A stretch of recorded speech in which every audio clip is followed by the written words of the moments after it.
Your data is like gold to hackers, and they'll sell it to the highest bidder. Are you protected? McAfee helps shield you, blocking suspicious texts, malicious emails, and fraudulent websites. McAfee Secure VPN lets you browse safely, and its AI-powered text scam detector spots threats instantly.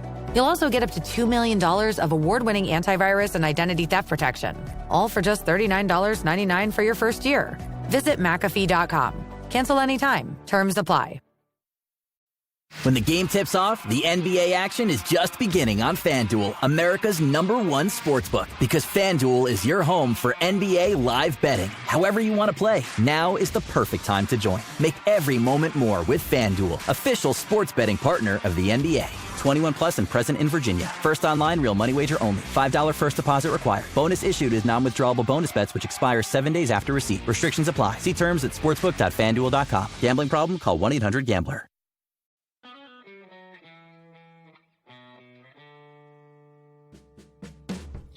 Hello and welcome to the Oregonian Sports Podcast.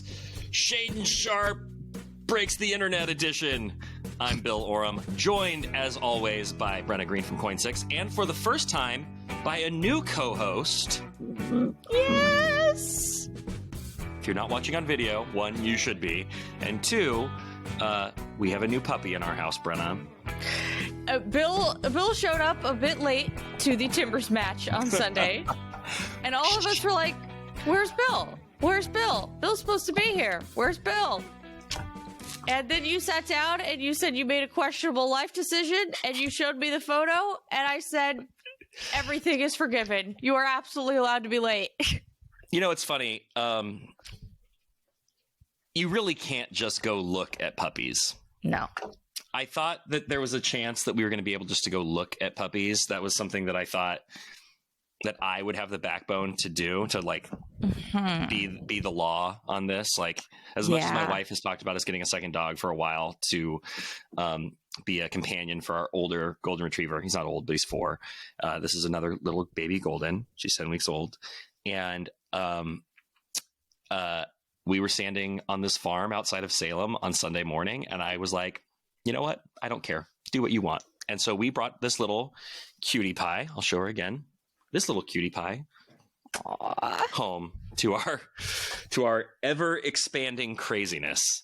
Like, you know, I thought getting a dog during the pandemic was ludicrous. So I don't even know what 2021 Bill would think about what 2025 Bill and family are doing. And also, I know it's probably not ideal for a podcast to be able to hear a little puppy chewing so close to my microphone, but I can't hear it at all. It's ambient noise, and we're going to go with it. So, okay, if you hear some smacking and chewing, that's it. I will say, as listeners of this podcast and readers of my column know, there is nothing I love more than naming something, which is probably. In addition to just the general cuteness, has been my favorite part of having a new pure puppy, like a pure, clean, like sort of clean slate. And so as we were standing there and I realized how screwed I was, there's actually a photo of me holding the puppy and my face says, well, you've done it now, Bill. That's what my face says. But I looked at my wife and I said, fine, but I get to name her. And she agreed. So multiple days of consideration and back and forth followed. And again, like I once wrote a column with like 75 options for the WNBA team coming to Portland. And they're probably just going to be the Fire again. You know what I mean? Like it's going to be something, you know, that did not require the amount of thought and creativity I put into it, as these things typically go. Or it's going to be the Portland Women's Basketball Club or something. So we went through a lot of names. I didn't feel that creative or clever with it, though. I couldn't find anything that I thought was really creative or clever. So after much thinking, much lack of consensus in my house, I finally looked at my wife and said, okay, you know what? What do you want to name her? And she said she wanted to name her Willa. So this is baby Willa. Oh, I like the name Willa. But I then, of course, being me, had to take it to the next level. Of course. And so her formal name is Willamette Rose. She's our Portland puppy. I love that. We got our first dog when we lived in Los Angeles. We drove through the night to pick him up in St. George, Utah. I mean, it was 2021. What else did we have to do? So this little girl is our Portland puppy, the first member of our family to be born in Oregon, other than myself. And so her name will represent that. So she's here, and she's now an honorary member of this podcasting team, at least while I'm home alone with her and can't let her out of my sight for fear that she will go potty somewhere she shouldn't. Have we gotten any mischief so far? So far, it hasn't been bad, I would say. She has been, she's been good. I mean, she is not learning the commands as quickly as I would like her to. Like, for example, get me a beer from the fridge. She hasn't picked up on that one yet, but she is chewing a little. She's chewing a little too much, but so far nothing has been ruined beyond repair. She has gotten into a couple of notebooks of mine because I leave notebooks everywhere.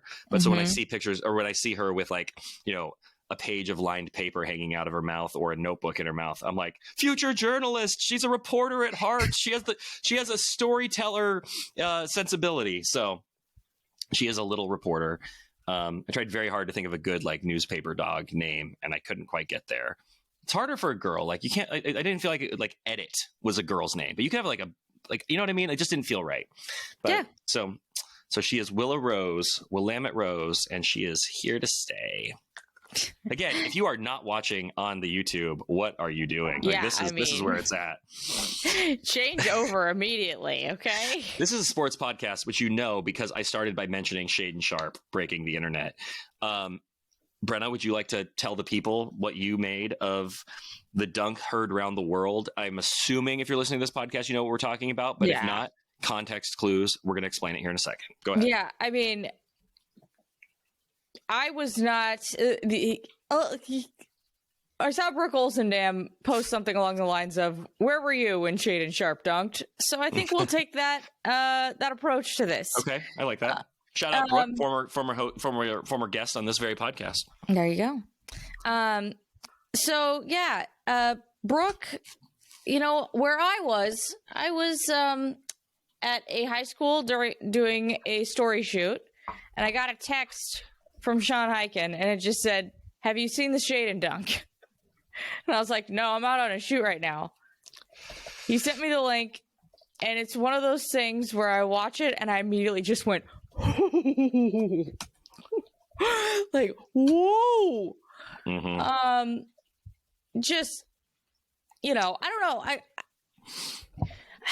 If you haven't seen it, like, I don't even feel like describing it, because describing it doesn't do it justice. You're already on YouTube. Like, hit pause, search Shaedon Sharpe dunk against the Wizards, and then come back. You're already on YouTube. It's fine. I'm assuming that it's not going to hurt our feelings. 95% of the people that are listening to this have seen it. Just insane. You know it's a good dunk when Shaedon Sharpe says after the game, "Yeah, that's my best dunk in game."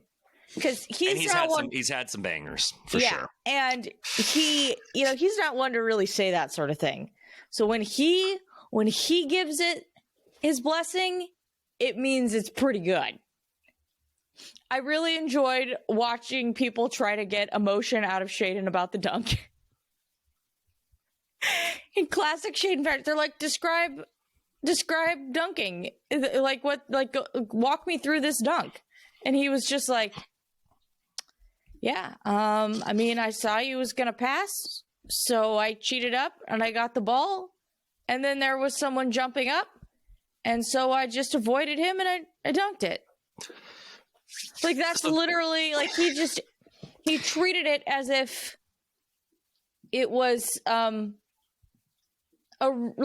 he knew it wasn't a normal play, but if you didn't have the context clues of him saying things like, "Yeah, it's my best dunking game," you would probably think he thought it was rather pedestrian. Or just that he thinks he has something better up his sleeve. So that dunk, by the way, R.I.P. Jackson Shelstad. Is that how you say that name? Like, I don't know how you say those guys' last name, unfortunately. I think it's I'm not sure. Champagny. We're gonna go with Justin. We're gonna stick with Justin. Pretty confident on that one. Sure. I covered the NBA, Brenna. I should know these things. So that dunk was represented just 2 of the 36 points he had on 13 of 26 shooting. He made 3 threes. He got to the line and made 7 free throws, 8 boards, 5 assists, and only turned the ball over 3 times. Had a steal and a block. Great all-around game from Shaedon Sharpe. Blazers won in Washington 129-121. The Wizards remain the worst team in the NBA with only 10 wins. So while you might think, wow, the Blazers are really still chasing that play-in, this was not a good team they beat. But there is an opportunity. I mean, they go to Brooklyn next. There's potentially some wins still coming. So I'm not really in on the team discussion about the Blazers and like what these wins mean. I think we've kind of established all that. So what I want to see over these final quick math 23 games is I want to see Shaedon Sharpe. I want to see Scoot Henderson. I want to see the guys who I'm still not totally sure about find rhythm and go into the offseason with some real momentum. And so Shaedon Sharpe having a big game, I think Blazer fans would always take that. I had a friend who texted me last night, listener to this podcast, shout out Dave, that the Blazers are 5-0 when Shaedon Sharpe scores, I believe it was 28 or more points this year. I don't know exactly what to derive from that stat because on one hand, I'm like, 5 28-point games doesn't feel that high for somebody who you think could be the future of the franchise. Mm-hmm. And also like, a big game from a guy who's not necessarily your go-to scorer on a nightly basis means that things are going right. But so I don't necessarily think that means like, oh, they need to feed Shaedon more because there's still a lot of growth and development and decision-making that has to improve and kind of occur. But I do think it was encouraging. Beyond the dunk, you love to see a game like that from a guy who has been inconsistent. Like, I mean, kind of the classic consistently inconsistent player for the Blazers. So, let's see what he does next, right? This is kind of where you would see Shaedon Sharpe have 36, 8 and 5, number 1 play on SportsCenter. I didn't watch SportsCenter. I assume it was the number 1 play on SportsCenter because again, it was a banger. But what does he do against Brooklyn? What does he do against the Cavs this weekend? I mean, that's a real matchup. That's a real NBA team. The number of people I've talked to this year who are like, have you seen the Wizards? Woof. That's the worst team I've ever seen. So I'm trying to keep that in perspective, but let's hope Shaedon Sharpe can use this as a springboard. By the way, Denny Advia, quad contusion in this game. You probably thought he was going to go for 30 against his former team. First time back in the district. He ends up not playing a ton and leaves the game. So we generally don't get into like single game breakdowns on this podcast, but especially it's really against fresh. 10-win teams. It's really fresh, and there were notable things that happened. So, and that's Blazers talk, Brenna. And that's Blazers talk. They are on an absolute odyssey of a road trip right now. It goes forever. Like I was trying to get to one of the last because they opened the second half of the season, post All-Star break with a couple of games at home. They had the Lakers, and then on Saturday they had another game. And schedule wise, I just couldn't get to either of them. And I was like, well, I'll just catch them when they're home again, like thinking like next week or something like that. And then I looked at the schedule, and it's like, was it a 7-game trip? I'd have to look at it again. Yes, it's a 7-game trip over 9,000 miles. I would walk 9,000 miles, and I'm so glad I triggered this for you. More. Okay, so we are recording on Thursday morning. People are going to be listening to this at their leisure, so obviously that timing is important. But the other game that was on my radar last night was Oregon State against San Francisco, the Dons. And before we get into what happened in Corvallis, I was reminded of a really great anecdote that I discovered a few years ago that I think is worth sharing. I put it on Blue Sky last night. If you're not following me on Blue Sky, get over there. It was billoram.bsky.com. Is that how that goes? You can find me. A few years ago, I wrote about Elgin Baylor for The Athletic. And we're doing a top 75 countdown, the 75 greatest players for the 75th anniversary of the NBA. That has since been expanded to 100, and The Athletic anthologized it. You can find it in bookstores, the Basketball 100. I have a few of those in there. But one of the ones I wrote was about Elgin Baylor.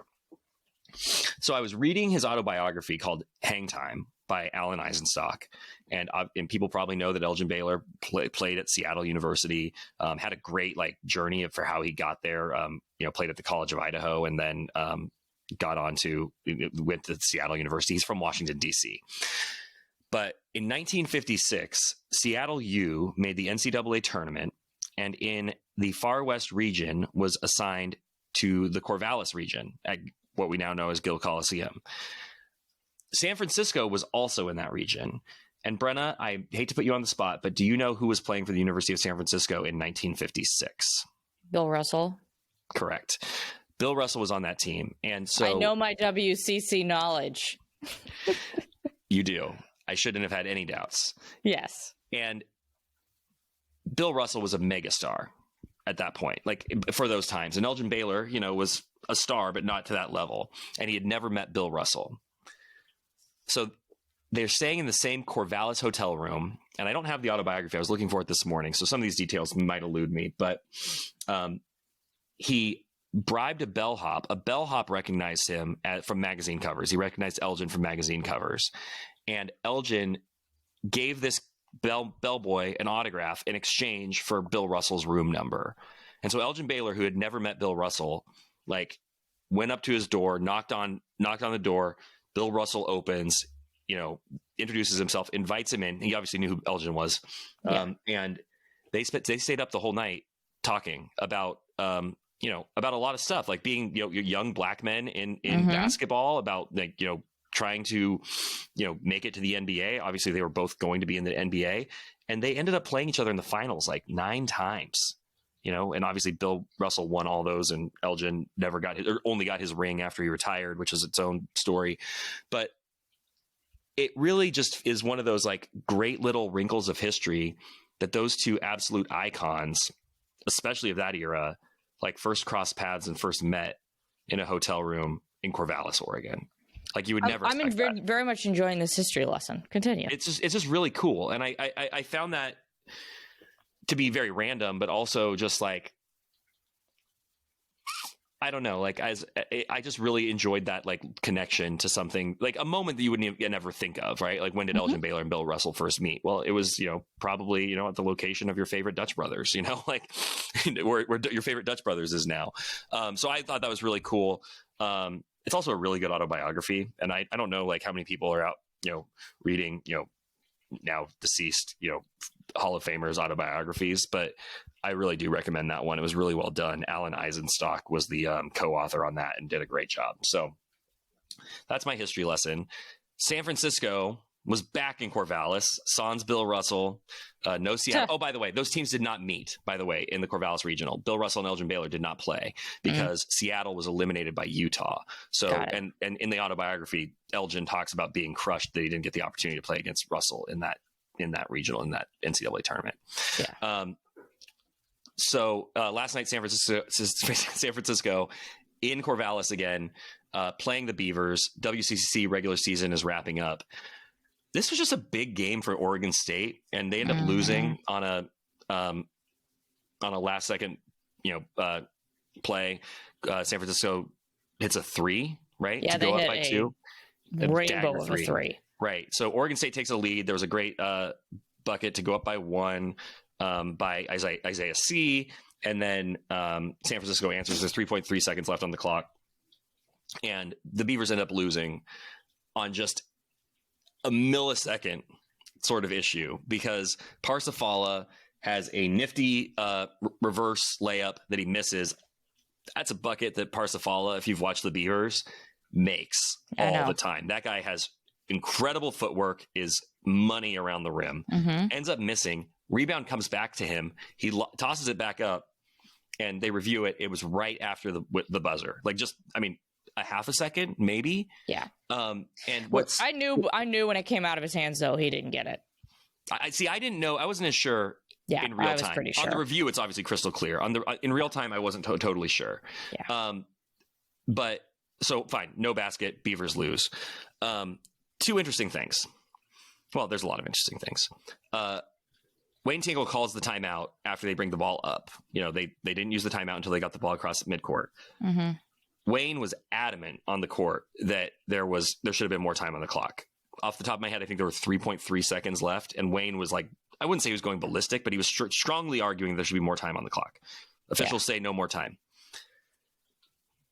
If they had said instead of 3.3 seconds, there's 3.5 seconds, Beavers in San Francisco are going to overtime.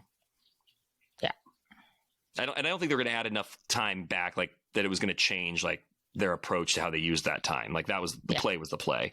So I thought that was sort of a little bit of salt in the wound.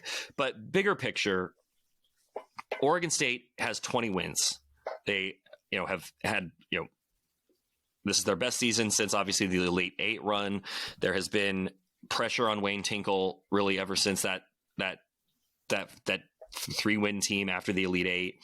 But the understanding that everyone has is that his contract, has made it, difficult to buy out. There's just been like this, and like I'm a Wayne Tinkle fan and believer. Like I think he does a good job with what he has down there, but I also think that coaches do have a life cycle. And I think that this team has been really enjoyable to watch. And so I don't really think that he's at risk of being bought out after the year they've had. But also last night was the kind of game where it's like, I feel like you really got to have it. My puppy just disappeared. I'm going to listen to you through my headphones while you talk, because this is my life now as a podcaster with a puppy. So a pupcaster. I'll be back. I'll be listening, and I'll respond when I get back. So if you're watching on YouTube, that's why I'm disappearing. Goodbye, Bill. I'll talk to our fine listeners now. Yeah, I mean, what Wayne has done this season with the exodus that happened last offseason has been pretty impressive relative to what went down in the offseason. So I don't see him getting let go between that and the fact that, as you have stated, there are some financial restrictions going on there with that contract in a university right now that is not exactly flush, raking in money. Yeah. So, as you can tell, listeners, Bill is back with a dog in tow. So we're going to work on the crate training next. I don't think that he is going to be let go or anything like that. I mean, at this point, we all knew that this is not a team that is going to the NCAA tournament. And that's been kind of the writing on the wall for a month and a half, unfortunately. I mean, they can't win on the road. They've been just brutal on the road. Brutal. And, losing to Loyola Marymount on the road, you can't do that. They lost at San Francisco, obviously. I mean, the Dons right are after good. They beat Gonzaga. Right. Yeah. The Dons are a 7-loss team. Like so that would I don't do the math on that. 22-7 now, something like that. That would have been I don't know, not to sound like the true stat nerds, but that would have been a quad 2 win for the Beavs. Yeah, that would have been like probably a quad 2. They're 60th in net. So at home, I don't know this stuff that well. Yeah. So that would have been a really solid win for Oregon State. Like obviously, I don't know how much that matters for the Beavers, just because they aren't going to have the resume to get in an at-large bid, even with that. Even if they had one, like their only path to the NCAA tournament would be winning the WCC tournament, which I don't see happening. Although the WCC is more open on the men's side than you would normally expect. Yeah. Well, I mean, St. Mary's is going to win. Yeah. But like the fact that Gonzaga is not just like pressing its thumb on the conference in the way that it traditionally does makes it more open than normal. But yes, one of the two traditional dominant teams is still dominating. Yes. The women's tournament much more interesting than the men's tournament. No, it's not. The Pilots are going to win. The Pilots always win. Like this is the new normal. The Pilots dominate the WCC tournament. It doesn't matter what happens in the regular season. They could be 0-30. Well, they wouldn't get into the WCC tournament if they were 0-30, right? But they could be 0-30 and win the WCC Everybody tournament. Gets into the WCC tournament. The WCC gets everybody in. Okay, then they would dominate the tournament if they're 0-30. That is what I've learned about Mike Meek's team in my time here. Okay.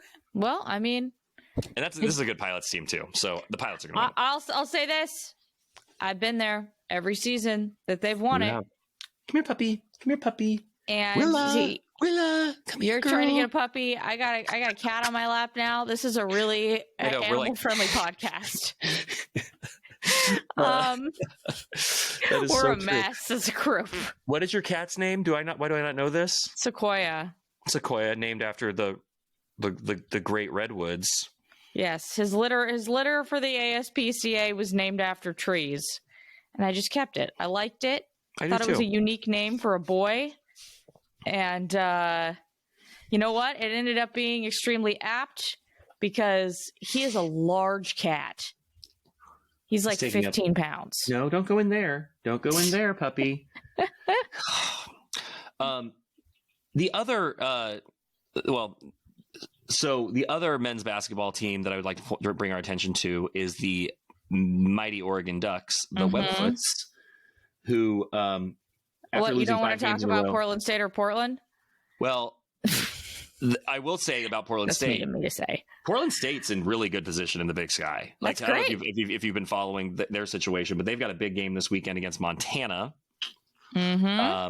happening at the Viking Pavilion in downtown Portland, and that's a game for really important for seeding in the Big Sky tournament. This Vikings team has been pretty solid. So I would not discourage anybody from paying attention to what happens on Saturday in the Big Sky.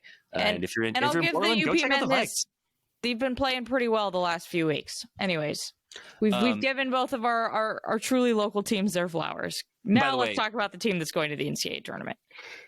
So the Oregon men, after losing 5 games in a row, are we going potty over there? Nope, there you are. Whoops, you're all over the place. It's like trying to trace like a bumblebee. Like she's everywhere. Yeah, that makes sense. She doesn't just want, like, when we got her, like she just sat in our laps like for hours and hours and hours, and now she doesn't. Okay, the Oregon men have won 4 games in a row. Amazing comeback at Wisconsin.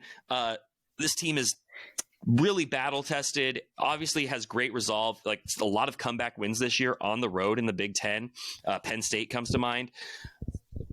I'm kind of in on the Ducks making a run in March. I have to go find my puppy again, but I'm going to listen to you, and I'll be back in a moment with my puppy.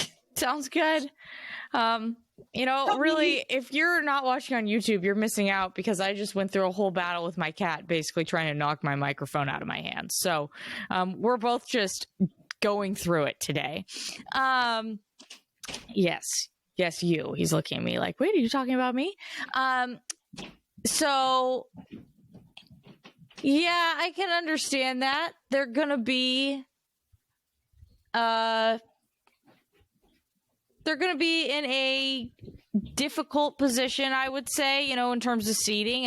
Unless they make a really deep run in the Big Ten tournament, which, they might. But they're going to be at a disadvantage because of their losing streak that they went on. So that is something that does resonate with me. Now, last year, they would not have gone to the tournament without winning. They were barely on our radar last year. I mean, obviously, the Pac-12 tournament, and they still got to the Sweet 16. So, or no, they lost in the round of 32. Yeah, they lost in the round of 32 to Creighton in overtime. Yes. Oh, I remember that game very well. I was sitting in the Corvallis Buffalo Wild Wings, a really interesting place to take in an Oregon round of 32 game. You know what's funny about that? I watched the round of 60. I watched their first round game in that Buffalo Wild Wings. It was after like a media availability for the Oregon State women for their regional, not regional. What do we call it? Their first round games, first and second round games. Yeah. And I went with Nick Dashel to have lunch at B-Dubs, write our stories, and watch the Oregon men beat South Carolina and Jermaine Couisnard go on an absolute heater.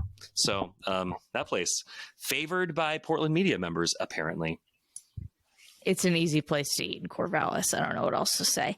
Gets a little wild. The Wings, they're pretty wild. Just like the dog you're currently corralling. Come here. I should name her Buffy. Well, she already has a name. I can name her Buffy. Hi, can you relax? Can you just relax? So, yeah, I don't know. I'm not that as much of a believer as you are. Let's put it that way. I don't know what I mean. I mean, like when I say I think they're a very streaky team. I think they could get to the Sweet 16. Like I mean, I would not be surprised if this is a Sweet 16 team. Yeah, okay, I could see that. Depending on matchups and how it goes, obviously. But like, I mean, they're big. I think they're pretty deep, and it must be said, Jackson Shelstad, like killer, has absolute stones.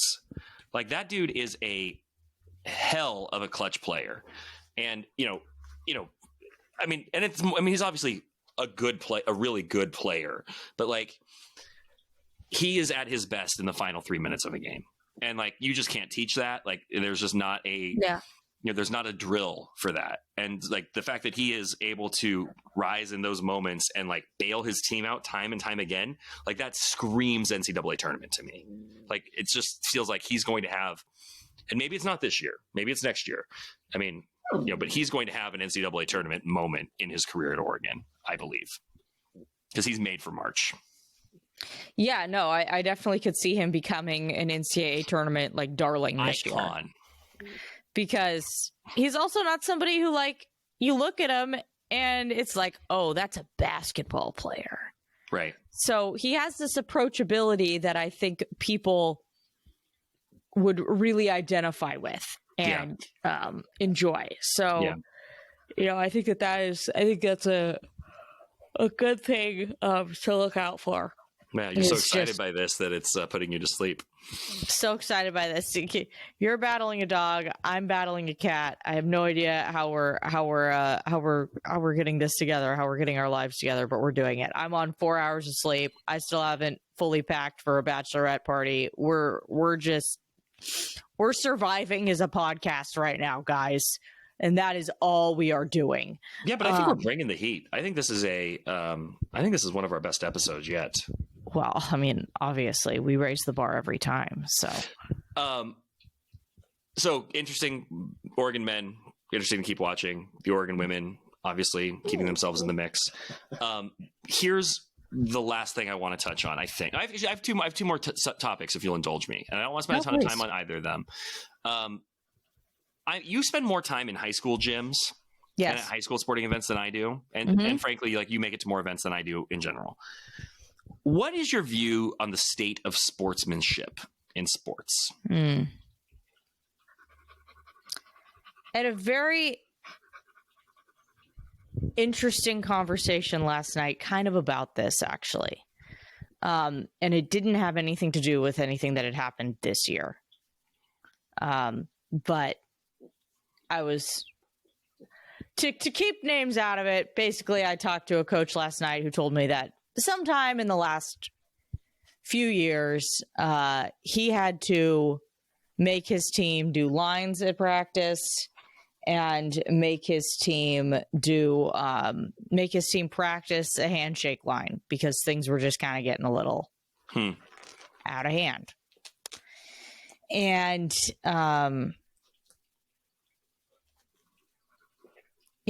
I have not been to a high school basketball game yet this year, actually. Yeah, I have not. I'm trying to think. I'm like, have I been there? Been to one? No. So that is something to kind of keep in mind. I have been to, obviously high school football games in the last year. I go to one every single Friday during high school football season. It's and by the way, it's not just the kids that have issues. From what I've heard, there are coaches that have issues as well.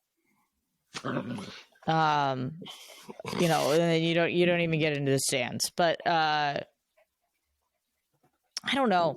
Why are you asking me this question? I would love to hear why you're asking me this question. So my son Teddy plays on a basketball team, a third grade basketball team, and had a game last week where the sportsmanship by the opposing team was really poor. And notably a couple of players. And we're talking about third graders here, so I'm not trying to shame a particular player. And I think that, I hope this is a teachable moment. But it was just a lot of like YouTube, TikTok type stuff. Like, the kid was doing, the John Cena, you can't see me.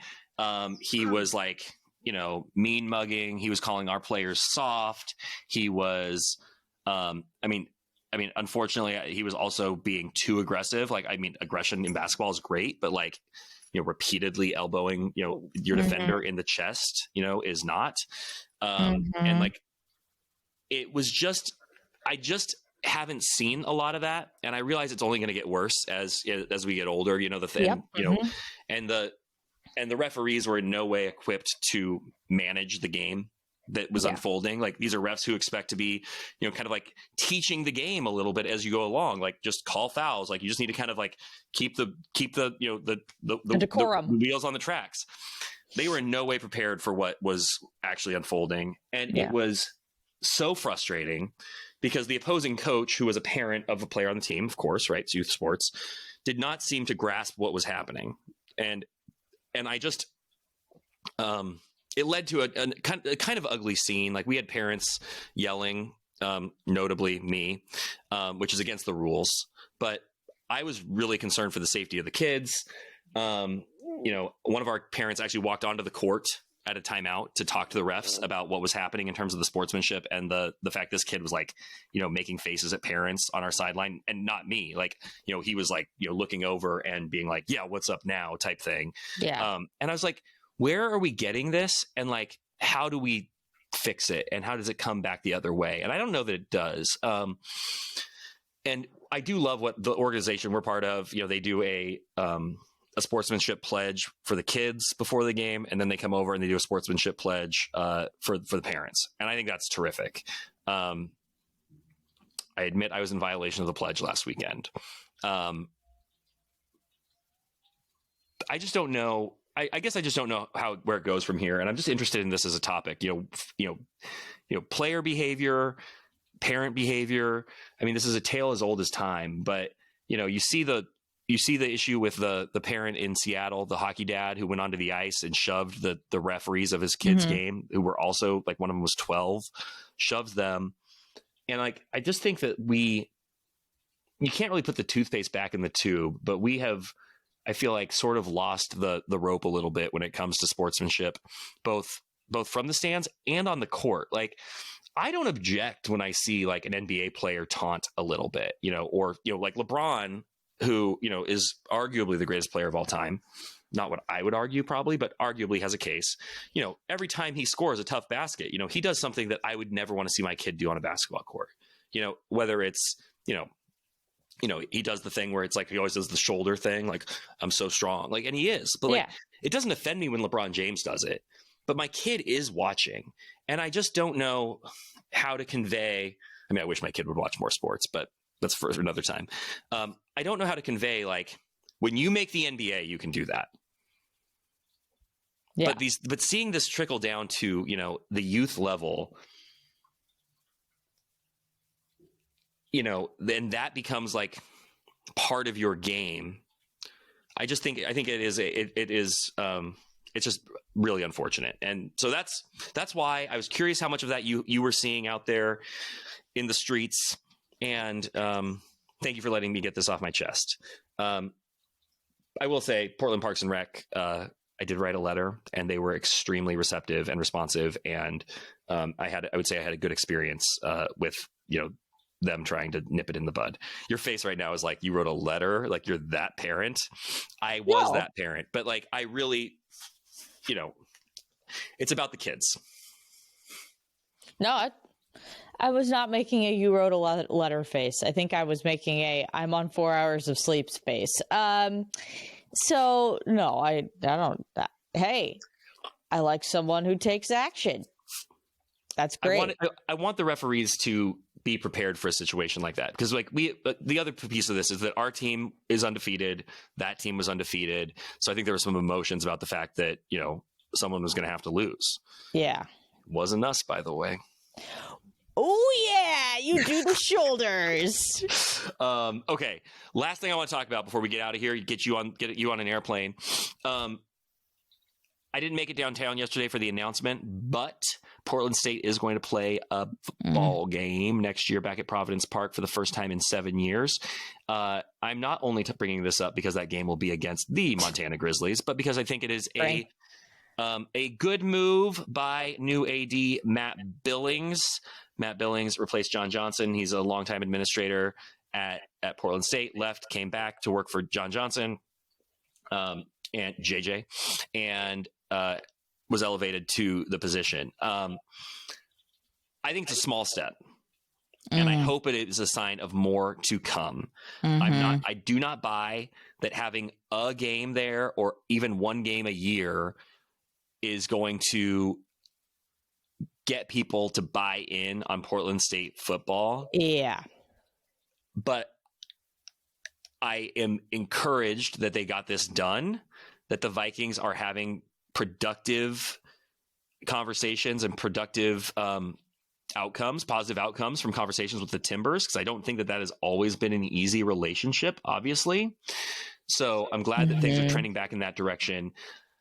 I would obviously love to see PSU there for every game, or to have a downtown stadium. Like, this is not a new stance. The Vikings need to be playing downtown. Yeah, Hillsboro's ridiculous. And Tyson Alger, who does a lot of work for us and does a great job on the I-5 corridor, talked to Bruce Barnum yesterday, who repeated something he said to me, and he's maybe even said on this podcast, because he's another former guest on this podcast. But when he brings recruits in, a lot of times he doesn't even take them to the stadium because they kind of know the deal, and there's no point in driving out there. So it's not a selling point. And granted, my perspective is different. I went to Montana, which has a huge football culture and a 30,000 seat stadium on campus, which is a huge selling point. Yes. So my Big Sky Conference perspective is obviously different. Yes. But I do feel that with Portland State, there is kind of a question of, like, why do you have football? Like, it's not, you're not making money. No. You are not, you're not really the most notable thing out of their program last year was that the entire team got sick. Yeah, and had a game canceled. Yeah. I forget what it was that they got, but it was something ridiculous. Yeah. Okay. They didn't catch South Dakota. It was against a team from South Dakota, if memory serves correctly. It might be. I think it was the South Dakota Coyote. I forget. Yeah. Not the South Dakota State Jackrabbits? No, it was not them. Multi-time defending champions.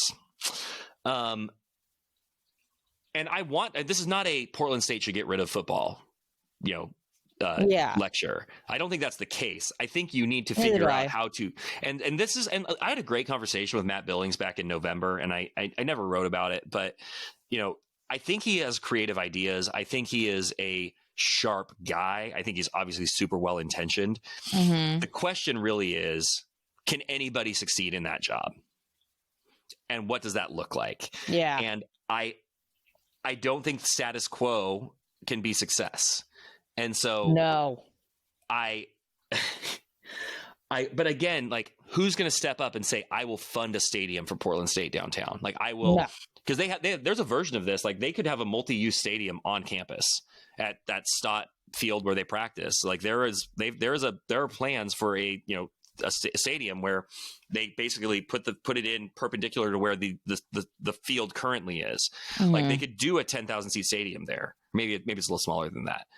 How great would that be? How great would a Saturday in downtown Portland in October, where you walk from the Saturday market down to the football game, be?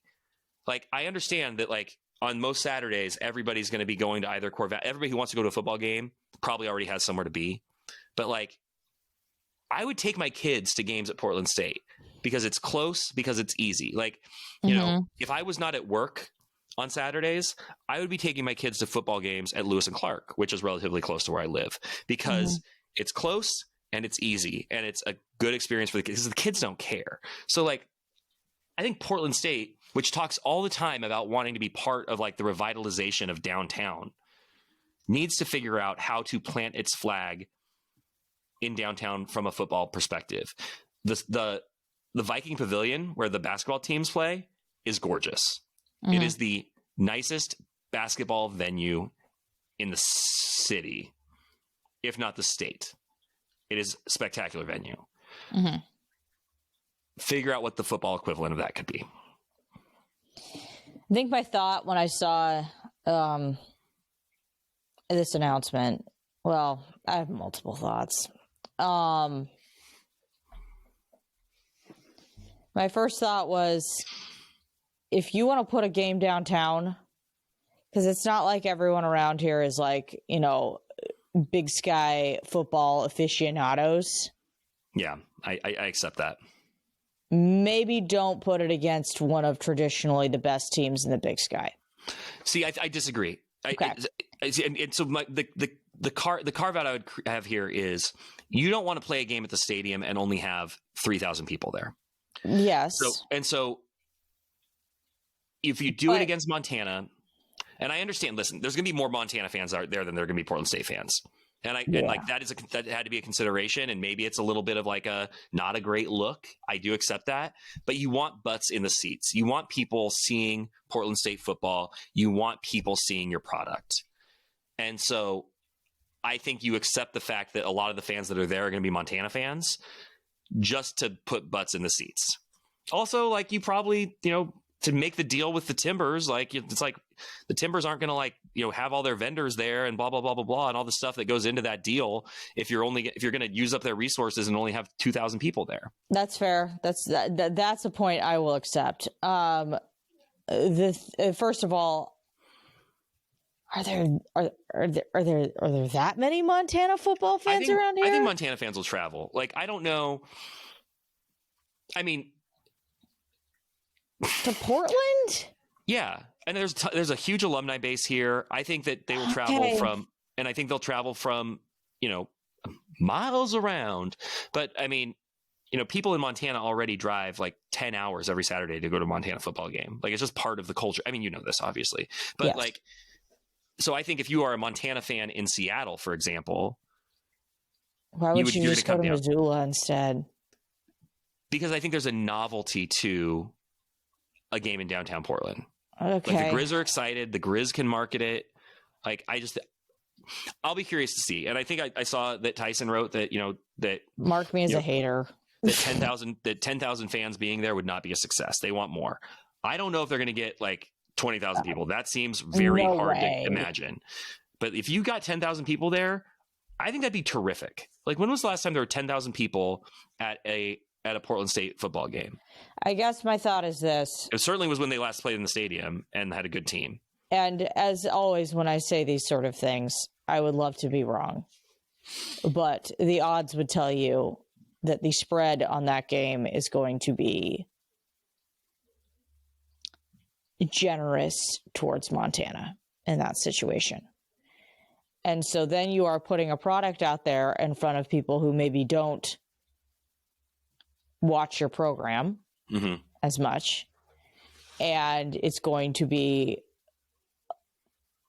it could end up being a situation where it's a blowout. And then everybody's impression of your team is the team that got blown out. And so that is something that goes into my mind.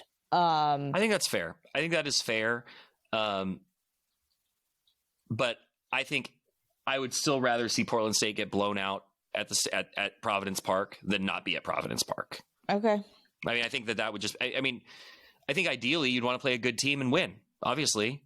But, you know, I mean, they've got 9 months to figure that out. Okay, Matt Billings scheduled the game, or got the game got the game in the stadium, which everybody wants. Now go get a team.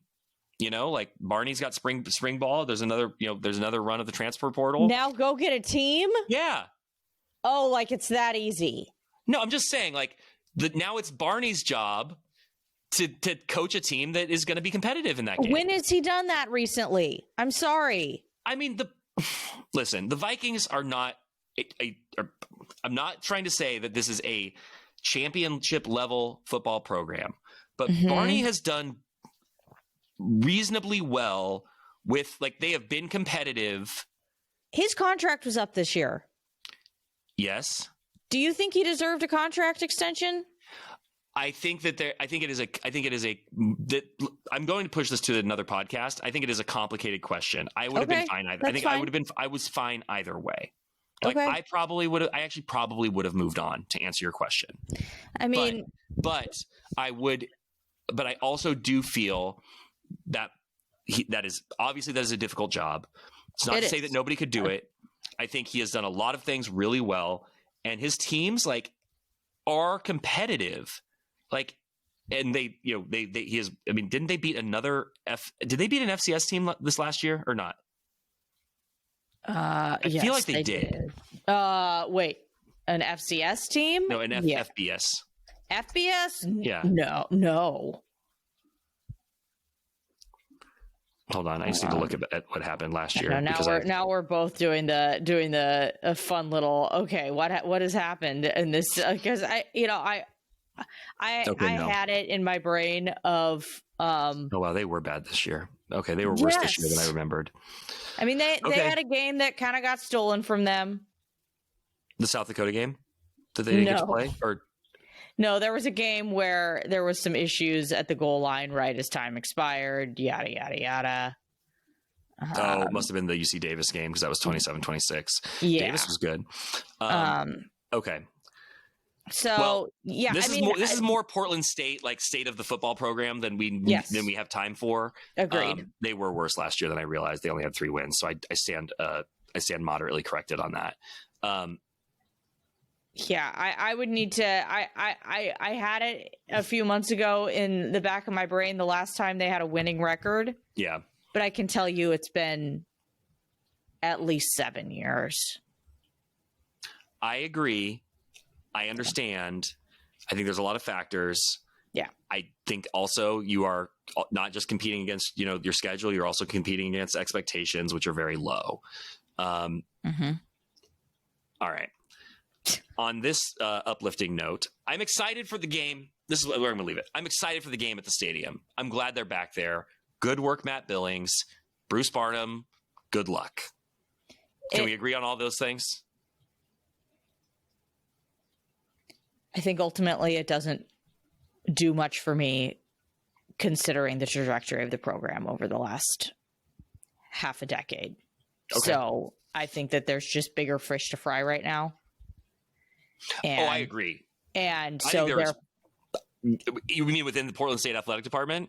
Well, I mean, no. Or in sports, in the sports landscape? No, I was saying in the Portland State football program. Yeah. Okay. So, it's a nice gesture, but I'm ultimately a bit dubious about a few things. And like I said, I am. And when it comes to that situation in particular, I am dubious about the impression that they could give, and therefore it could end up not being as successful as they hope it could be, and could end up becoming a situation where everyone's like, all right, same team. I don't know that anybody going to that game, if this is a typical Portland State football team, is going in,